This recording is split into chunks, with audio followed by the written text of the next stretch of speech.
Guys are actually what you call now gamma-shaped bacteria. So therefore, kapag nakita mo na gram-negative, tapos parang ganyan yung kanyang, of course, the morphology na parang gamma-shaped, that is Vibrio. Most of our Vibrio are actually waterborne. And they can be acquired either in fresh water or salt water. Okay? And therefore, the most common isolate that we have is the Vibrio cholerae and the Vibrio parahemolyticus. Ang Vibrio natin, guys, they are actually involved in human infection. Particularly ang ating Vibrio cholerae and Vibrio parahemolyticus. Most of the time, infections are related to gastrointestinal tract.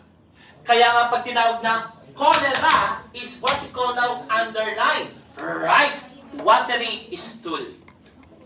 That's why there is what you call now increased volume output of liquid and even electrolytes are actually, of course, nauubos.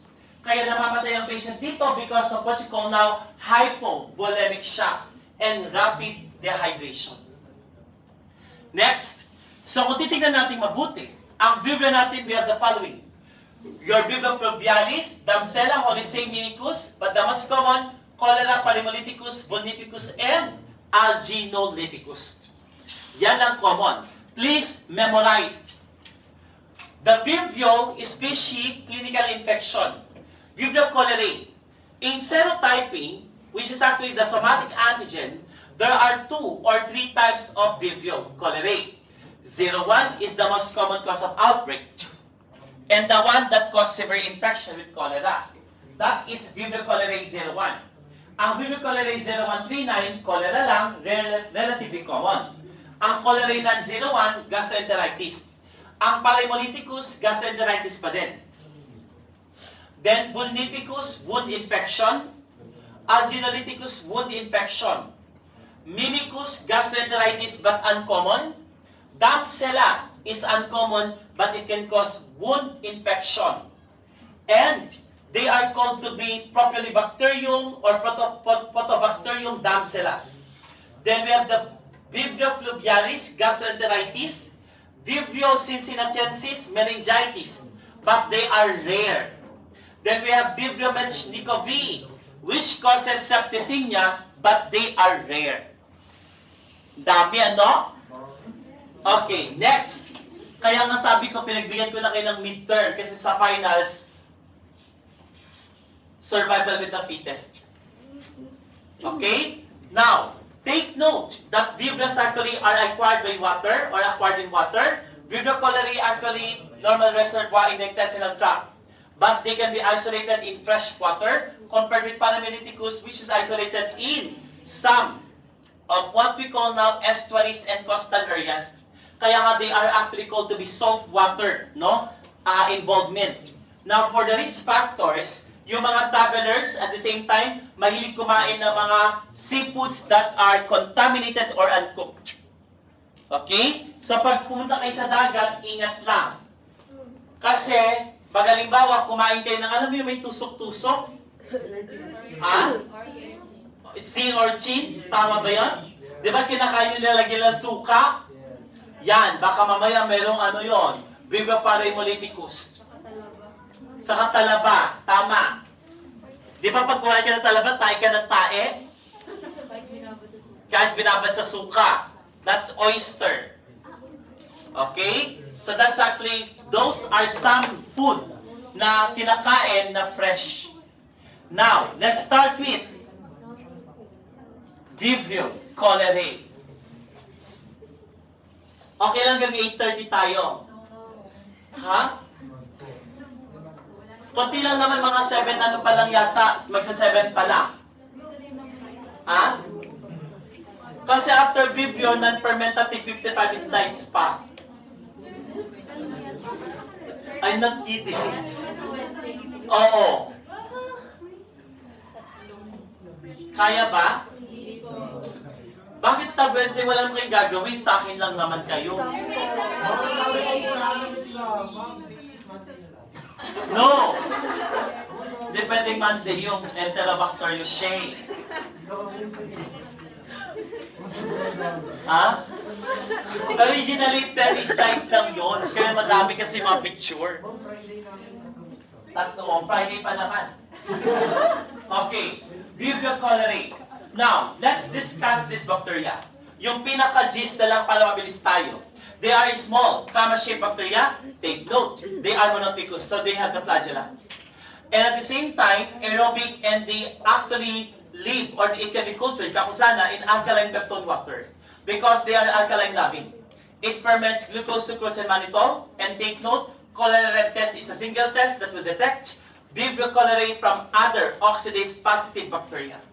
Nitrate reduction and oxidase-positive. Take note that there are some other bacteria that resembles biochemical reaction of Vibrio cholerae. But cholera red test is a single test that will differentiate that from other oxidase-positive. This is an example of cholera red test. Then after that, this is the morphology ng Vibrio cholerae, pakama shape. No? Then, this is actually the acridine orange stain, fluorescent stains of Vibrio cholerae. Mabilisan lang tayo. Ready? Your Vibrio cholerae actually, genome is 2 circular chromosome. And if you're going to check for the bacteriophage CTX, ito yung isa sa mga genome ng Vibrio cholerae that can able to stimulate the production of the toxin called the cholera gen. And they have the BPI pathogenicity island. Now, tingnan natin yung bacteriophage CTX. From the term bacteriophage, no, this is actually one reason kung bakit it can produce exotoxin. Now, this bacteriophage CTX, from the term bacteriophage kasi, you're inserting a genome or a DNA molecule to a bacteria. And in addition to CTX A and B, etong particular gene encoding that particular bacteria, cholera toxin, contains 8 genes involved in phage reproduction. That is your bacteriophage CTX.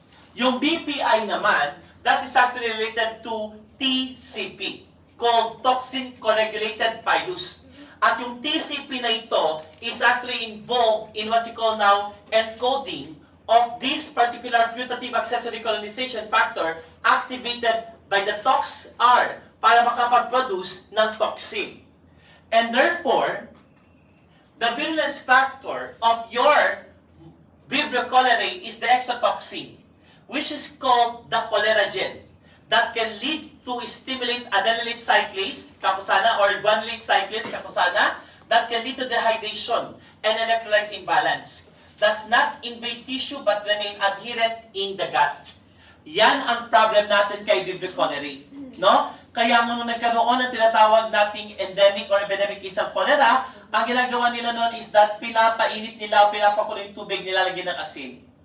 Lalo kapag halimbawa yung source of water ay malapit sa palikuran. Okay? And take note that it can cause violent diarrhea, rise watery stool that can lead to hypovolemic shock, collapse, then death. Now take note, 2 to 5 days incubation, and there is intense LBM. Kaya dito, because of rapid dehydration, there is shrunken face and skin is wrinkled. The pathognomonic sign, rise watery stool. And it can produce choleragen toxin that can lead to the hypersecretion of water and electrolytes. Now, they are called blue death. At the same time, pag halimbawa hindi nabigyan ng proper attention, it can lead to more than 10 liters a day ang nawawala. That can lead to hypovolemic shock. And because of that, dehydration, there is tachycardia, rapid pulse, and low blood pressure. Kaya, this is the stool. Kaya tinawag siyang rise watery. Take note that the bacterial load is not only identified in the stool, but also in the vomitus. Pag nagsuka ang pasyente, may bacterial load din yun. Okay? So that is actually for our Vibrio cholerae. For the clinical infection, bacteria colonize small intestine. After that, pag nasa small intestine na sila, magre-release na yan ng choleragen toxin. Then after that, choleragen toxin will able to attach in the intestinal lining that will able to stimulate, ito na, adenylate cyclase that can lead to what you call now hypersecretion of body fluids. Kaya nagkakaroon ng tinatawag nating rapid dehydration. How do we identify Vibrios? blood agar plate, we can isolate the Vibrio and McConkey. Now take note, lahat ay lactose fermenters except Vibrio vulnificus. Now, sa TCBS, that is the selective media for the isolation of Vibrios. That is your thiosulfate citrate bile salt sucrose. And to differentiate our Vibrio cholerae, they are sucrose fermenters. Kaya sa TCBS, ang color ng Vibrio cholerae ay yellow. And even Acinonychus are sucrose fermenters. Pag non-sucrose fermenters, blue-green ang color, like Palaemolyticus and Vulnificus. So ito yung kulay, pakialam na lang para mabilis tayo. Then we have our Vibrio cholerae, yellow sa TCBS because they are sucrose fermenters. Nakuha. Aside from TCBS, meron din tayong other selective media like alkaline telluride pinpoint colony, Judones, dewdrop-like colonies, alkaline peptone pelical formation because this is a broth. Then we have the gelatin agar, pinpoint smoky bluish gray colony, and telluride thymocolate gelatin agar na may pagka-pinpoint din ang colony. Now, how do we confirm Vibrio cholerae? Vibrio stat disc that will separate from other Vibrionaceae like your Aeromonas and ano ba yung isa? Aeromonas and dalawa kasi yun. Si Aeromonas hydrophila. At the same time, ang separation nito, Aeromonas cannot tolerate 6.5% salt. Positive string test. Yung string test, kapag inano mo yung culture, yung colony niya, emulsifying 2 to 3 colonies in the top of sodium deoxycholate. And most are halophilic, except cholerae and minicus. Ibig sabihin ng halophilic, they require a high salt concentration. Cholera test uses nitrosoindole reaction. You're going to use a culture, then after that 24 hours, with tryptophan, nitrate, and sulfuric acid, positive result, red. Kaya nga cholera red test. Bacterialysis, Pfeiffer's phenomenon. That is actually inoculated sa guinea pig. Then after that, ang pagkakalam ko dito, namumula yung mata ng guinea pig. We call that Pfeiffer's phenomenon. Then this is actually a susceptibility test for Vibrio cholerae, a single susceptibility test that is 0/129 to detect susceptibility ng Vibrio with diaminodisopropylpteridine monophosphate. Ayan. Then we have also the antigenic variation. Ang structure ng antigenic structure dito para ma-differentiate natin sa ibang serotype ng Vibrio cholerae is the O antigen. Kaya nga si O antigen actually has two important serotype, the 01 and the 0139. Your 01 Vibrio cholerae are the one that causes outbreaks and severe cholera infection. Whereas your 0139 is actually, gastroenteritis lang siya, cholera but not that severe compared to 01. Now, 01 antigen are classified as what we call now classical or ILTOR. Whereas yung 01 contains the subtypes Ogawa, A and B, Inaba, ANC, at yung tatlo, Hikojima. This is actually something to do with the place. Kasi pag sinabi mong Ogawa, pag Ogawa, China and Philippines. Inaba, Japan. Hikojima is India. Okay? Bilisan natin. And of course, we have the differential biotypes of 01, the LTOR and classical. How can we differentiate LTOR and classical? LTOR and classical Vibrio cholerae or true Vibrio cholerae, hemolysis in the blood agar plate, non-hemolytic ang Vibrio cholerae, LTOR are beta hemolytic. Then Greek test is a single test that will differentiate also the two. This is actually a serologic test, positive ang LTOR. Then Box-Boscauer, positive ang Vibrio cholerae, susceptible to polymyxin ang Vibrio cholerae, and chicken agglutination serological test ang LTOR. So therefore, if we suspect for Vibrio cholerae in the laboratory, expect that stool sample is one of the most common sample that we identify in the lab, including the vomitus. So pag halimbawa sabihin natin, i-culture natin siya, then after that, we will going to use a certain particular media. Pag tumubo sa blood agar plate at suspect for Vibrio cholerae at nakakita tayo ng Grammy stain, gamma shape, then we will use TCBS or other selective media. Then after that, we will perform string test and definitely identify the bacteria using the biochemical test. Vibrio parahemolyticus, halophilic. Ibig sabihin ito, salt-loving. But it can cause gastroenteritis by eating contaminated seafoods. Now take note that it can also produce enterotoxin and stool may be bloody. Underline Kanagawa phenomenon. That's actually pathogenicity test that can lead to production of hemolysis. Now take note, they are sucrose, non-fermenters. That's why they are blue-green in TCBS. Next, para bilis tayo, Vibrio vulnificus. They are the only lactose-positive Vibrio. So in McConkie, they are colored pink to red. This bacteria is identified in the coastal area and also known as the lactose-positive Vibrio. Acquired infection, yung mga mahilig na kumain ng mga seafoods or undercooked seafood, and it can identify in the wound occasionally. Next, Vibrio adenolithecus, another sucrose fermenters. This bacteria is the least pathogenic. Why? They are rarely isolated. But this bacteria can cause ear infection, wound, or burns. Sa mga seamen or sailors, can be acquired the infection. So to differentiate our three, parahemolyticus, sucrose fermentation negative, kaya they are dark blue in TCBS. Vulnificus, they are sucrose non-fermenters, dark blue pa rin. But this one, Vulnificus, is the only lactose fermenters Vibrio. Tama? And last, your Vibrio adenolithecus, like your Vibrio cholerae, they are sucrose fermenters, yellow sa TCBS. Next, paki-memorized. Checked.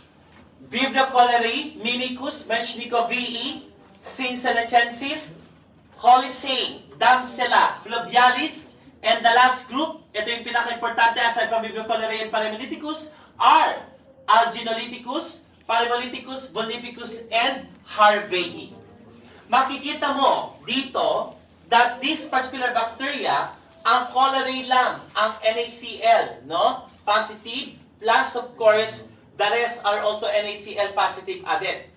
Pero, kung makikita mo dito sa growth in nutrient broth, no? The rest of no NaCl added, hindi tutubo ang iba except cholerae and Mimicus. Kumbaga, tutubo lang ang cholerae and Mimicus because they are actually non-halophilic. Okay? So yan.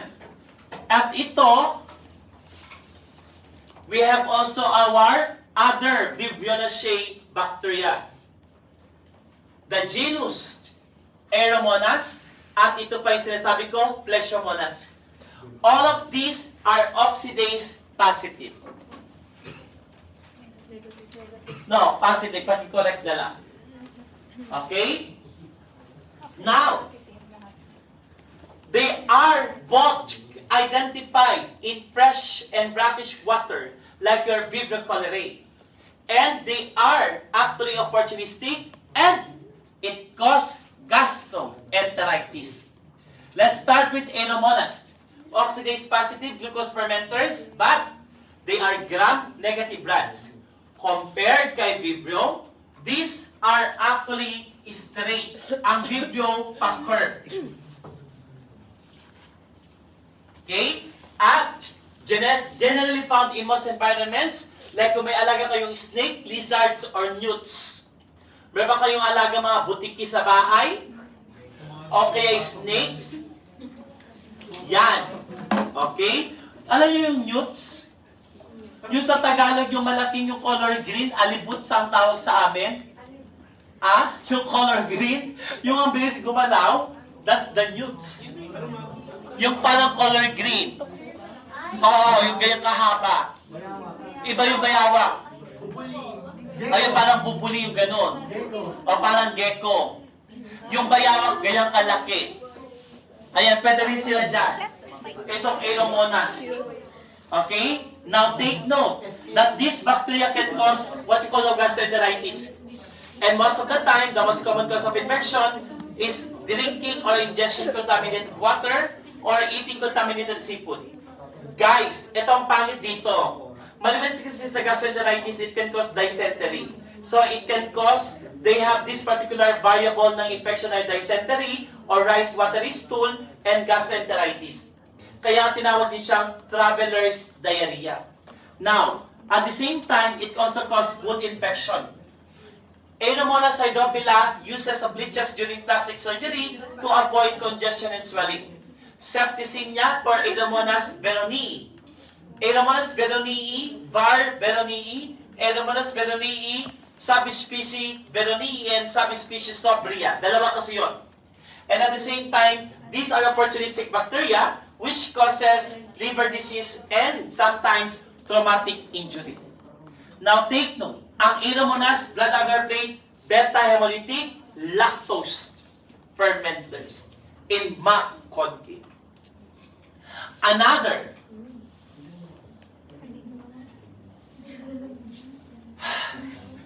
we have the important Aeromonas hydrophila versus Aeromonas veronii. Ito lang, dito lang tayo. Esculin hydrolysis, hydrophila. Then we have arginine dihydrolase, parehong positive. Then of course, pagdating sa antibiotics, ang colistin, susceptible ang Aeromonas veronii, BioVar, Sobria. Okay? Let's have Pleishmonas. So matatapos natin lahat. After ito, may 55 pa.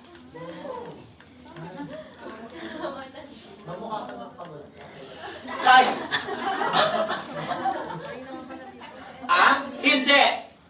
Kaya pa natin. Your Pleishmonas, katulad ng ating Aeromonas, are oxidase positive and they resemble like underlying Shigella. Yun nga lang, lower virulence. Kasi ang Shigella, dysentery din. Diba? And of course, they are identified in fresh water. Plus, underlying oxidase positive, glucose fermenters, facultative anaerobe, and motil. Pakibago na lang yung kaninang oxidase ha, baka malito kayo. Kasi lahat ng Viverraceae are oxidase positive. Nakuha? Yan. Deceased, gastroenteritis, and watery diarrhea. Katulad ng Shigella, underlying dysenteric form. So they have the capability to invade intestinal mucosa that can lead to a watery mucoidal bloody stool katulad ng Aeromonas and pwede rin kay Pleishmonas. Kapag mahilig din kayo mag-alaga ng mga lizards, newts, and snakes, yan. Pleishmonas. Cold-blooded animals. How to differentiate Viverraceae? Please take a look. Oxidase positive rules out Enterobacteriaceae. Why? Enterobacteriaceae are mostly oxidase negative. Tama? Next. Sensitivity to vivistant agent rules out Aeromonas. Then, no growth in high salt rules out Vibrio. Inositol fermentation, underline Pleishmonas. Then, media, inositol brilliant green bile salt, IBB for Pleishmonas, and they appear white or pink colony. Pleishmonas. Pleishmonas shigeloides, inositol brilliant green bile salt. The last topic for this PowerPoint, Campylobacter and Helicobacter, the Spirillous-shaped, the agent of seagull wing-shaped bacilli, microaerophilic, your Campylobacter and Helicobacter. Hindi helicopter ha, Helicobacter. Okay? Yan. This is actually their Campylobacter species. Marami tayong biovar dito. But one of the most common is the Campylobacter jejuni, na most common isolated in the laboratory together with Campylobacter fetus. Now, itong dalawang to, parang bigla ko nahilo. Ma'am, upo ka naman. Parang nadilim yung paningin ko. Tubig? Hindi. Okay, kaya pa yan. Water breaker. Okay, this one are actually microaerophilic plus at the same time underlined seagull wing shape appearance.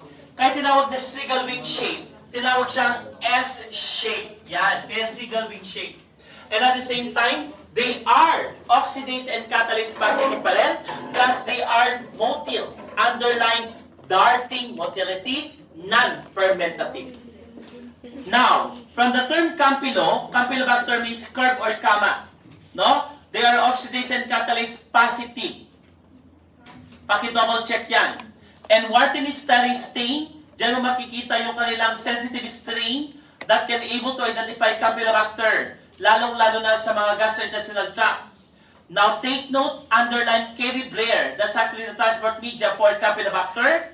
They are underlined microaerophilic. Now, we can able to isolate Campylobacter in the following media. Campibact, Bachelor, and at the same time, Skyros. Take note, they can be isolated or acquired foodborne or animals, zoonotic. Now, kaya pag pet lover ka, pwede yan. You can acquire Campylobacter jejuni or Campylobacter coli or Campylobacter fetus. This particular bacteria, lalo na yung Campylobacter jejuni, they grow at 42 degrees Celsius. And take note, they are non-fermentative. That's why makikita mo dito, they are K over K. And, of course, no, they have a typical structure, O and H flagellar antigen are their antigenic structure. Okay? Now, tingnan natin. Your Campylobacter jejuni, no? Most common diarrheal cause illness worldwide. Ang Campylobacter kasi, they can cause gastroenteritis and abdominal cramps. And at the same time, it is the one that causes underlying bloody diarrhea. Self-limiting sa mga magandang immune system. Campylobacter fetus, underlying opportunistic, immunocompromised, elderly, most frequently identified or isolated sa blood cultures.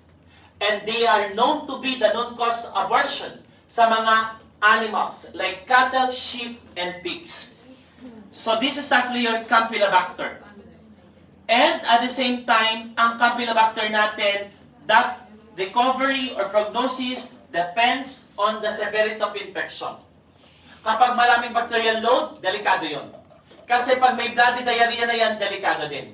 Take note that Campylobacter jejuni, they adhere in the ileum near the colon and burrow to the mucosa. Okay? Yan. Next, after that, these are some example of Campylobacter jejuni, Biovar jejuni, or Doyle, Campylobacter coli. Ang common sa Campylobacter, jejuni, coli, and fetus. Ang common naman sa Helicobacter, Helicobacter pylori, Helicobacter felis, Helicobacter fennelii, and Helicobacter sineidi. Let's have the disease ng Campylobacter. Arcobacter butzleri, pakicheck na lang, pakibasa. Ang common dito, i-check nyo na. Campylobacter fetus, Campylobacter jejuni, Campylobacter coli, Helicobacter sineidi, Helicobacter pylori, Helicobacter fennelii. Yun lang. Let's have Helicobacter. Parang inaanto, parang pagod na kayo. Bakit? Ah? Exam? O, kung yung coli, dagdagan nyo na dyan naman yung coli. Helicobacter pylori, Serratia, and Phenelini. Ang Campylobacter coli, wag na.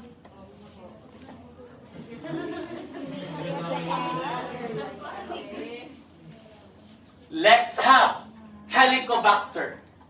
The common cause of duodenal ulcers that can lead to gastric cancer and ulcer.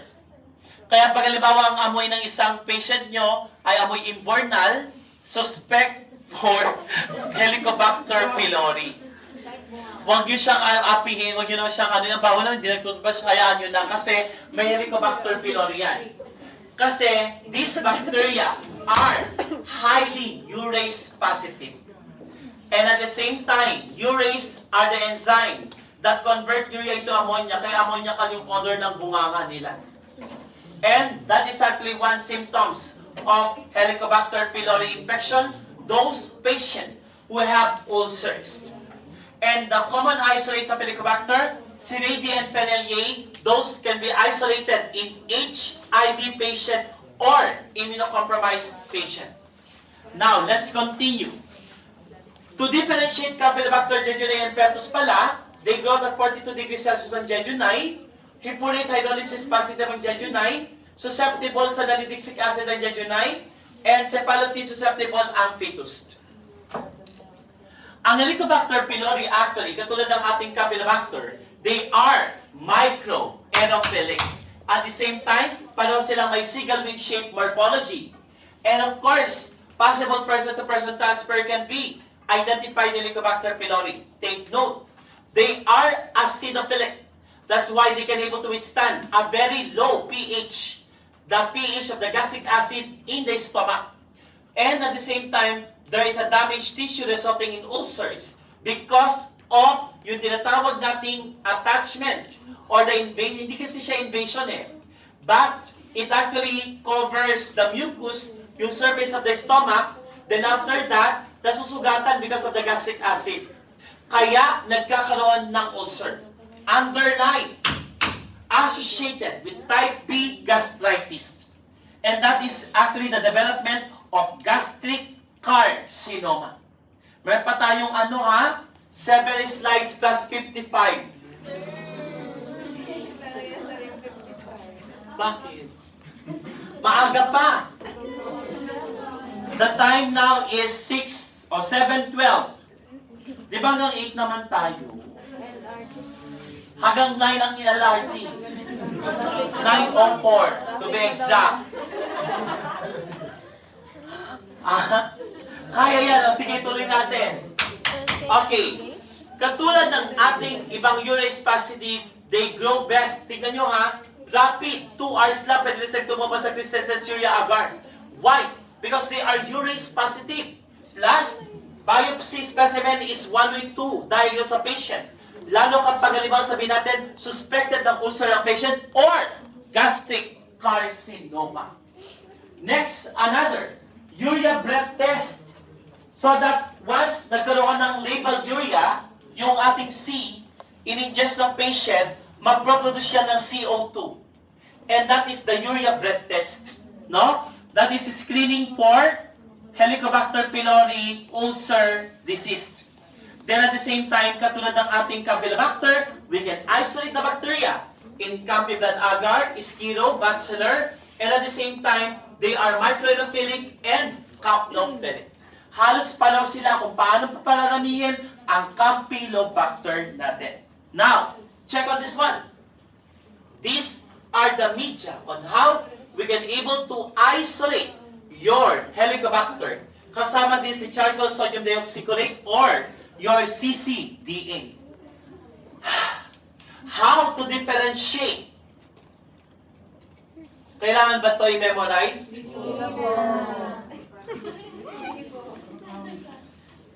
Kasi isa lang yung ating urease positive, Helicobacter pylori. Sa lahat ng ating Campylobacter, Archobacter, and Helicobacter, urease positive si Helicobacter pylori. And of course, catalase positive Campylobacter jejuni, ganun din si Helicobacter pylori. No? And of course, nitrate reduction, variable kay Helicobacter pylori, ang Campylobacter jejuni are nitrate reduction positive.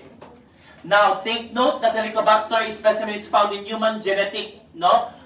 Tissue, lalo na sa stomach, halimbawa gastric kapag halimbawa nagpa-biopsy.